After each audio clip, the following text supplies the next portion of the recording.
Hello, everyone. Welcome to the Matt and Sarah podcast. I'm Matt. And I'm Sarah. Hi, everybody. We are so happy you are here with us today. Yes, this podcast is for people who are learning English.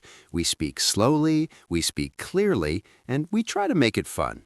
That's right. And today we have a really great topic. Matt, do you want to tell them? Of course. Today, we're talking about future plans. Specifically, we're going to talk about two very important ways to talk about the future in English. Yes, we are going to learn about will and going to.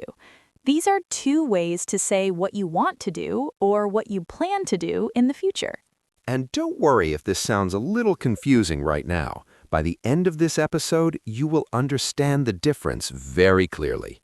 I love how you just used will right there, Matt. Did you notice that, listeners? Matt said, you will understand. That's will for the future. You're right, Sarah. I did that on purpose, I promise. Okay, so let's start at the beginning. Let's talk about will first.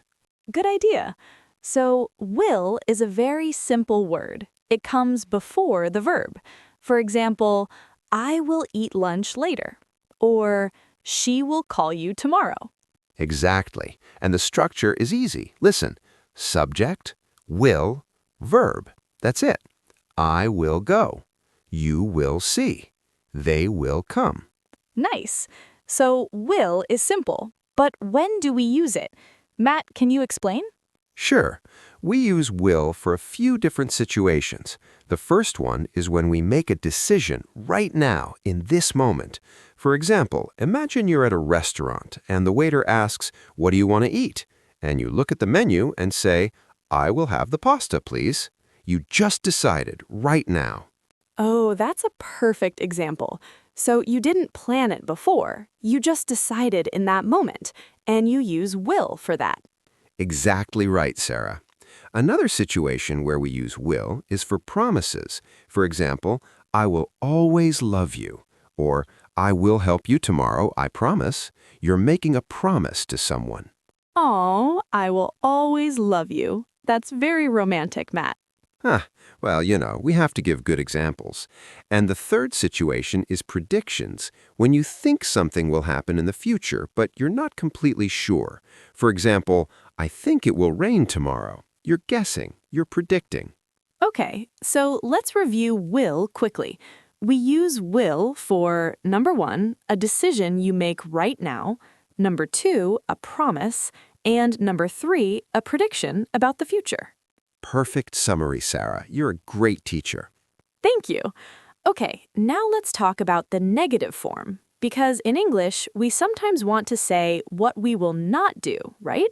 Right, and it's very simple. We use will not or the short form won't. Listen, I will not eat that. Or the same thing, I won't eat that. They mean the same thing. Won't. W-O-N''T. It's a little unusual spelling, but it's very common in conversation. You will hear won't all the time. All the time, yes. Okay, so now let's practice a little. Sarah, can you give me some examples using will and won't? Sure. Okay, here we go. I will call my mom tonight. He will not be at the party. They won't understand if you speak too fast. I think she will get the job. How were those? Those were excellent. Great job. Listeners, did you notice how natural those sentences sounded? That's because will is used in everyday conversation all the time. All right, now let's move on to the second way to talk about the future, going to. Okay, so going to. This one is also very common, maybe even more common in casual conversation.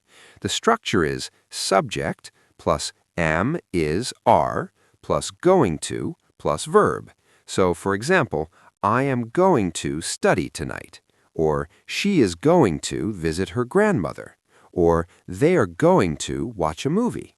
And in conversation, people often say it faster. Going to becomes gonna. You'll hear, I'm gonna eat, or she's gonna call. Gonna is very informal, but very common in spoken English. That's a great point, Sarah. In writing, we use going to. In casual speaking, you might hear gonna. But for now, let's focus on going to because it's more standard. Good idea. So, when do we use going to? Matt, what's the main difference between will and going to? Great question. The main difference is this. We use going to when you already have a plan, something you decided before this moment. For example, I am going to visit Paris in July. This means you already have the plan. You already booked the ticket, maybe. It's a plan you made before. Oh, I love that example. Paris, can I come? Sure. But back to the lesson. So, going to is for plans you already made, and will is for decisions you make right now, in this moment. That's the key difference. Yes. Let me give another example. Imagine your friend asks, "What are you doing this weekend?" And you say, "I'm going to go hiking with my family." That means you planned it before. You already talked to your family. You already know. Perfect. But if your friend asks, do you want to grab a coffee right now? And you think for a second and say, sure, I'll come with you. That's a decision you made right now. So you use will. I love that. So, going to equals a plan before, will equals a decision right now. Can we say that simply? Yes, that's a very good, simple way to remember it. We also use going to for predictions when we can see evidence right now. For example, look at those clouds. It's going to rain. You can see the clouds. You can see the evidence. So you're very sure it's going to rain. Compare that with will. I think it will rain tomorrow. You're guessing. You're not totally sure. But if you can see the clouds, you say it's going to rain. Exactly. Great explanation, Sarah. Okay, I think we should do some practice now. Let's make this fun. Sarah, I'm going to describe a situation, and you have to use either will or going to. Ready? I'm ready. Let's do it. Okay, situation 1. Your phone rings. It's your best friend. She says, I need help moving to a new apartment this Saturday. Can you help me? You think about it and say yes. What do you say? Okay, so I'm deciding right now, in this moment. I didn't plan it before, so I use will. I say, of course, I will help you on Saturday. Perfect. That's exactly right. It's a decision you made right now. I will help you. Very good. Okay, situation 2. Last week, you bought tickets to see a concert next Friday. Your coworker asks, what are you doing this weekend? What do you say? Okay, this one is easy. I already have the plan. I bought the tickets before. So I use going to. I'm going to see a concert on Friday. Is that right? That is completely correct. Beautiful. Okay, one more. You look outside and you see very dark clouds and the wind is very strong. You say, Oh, I can see the evidence, the clouds and the wind.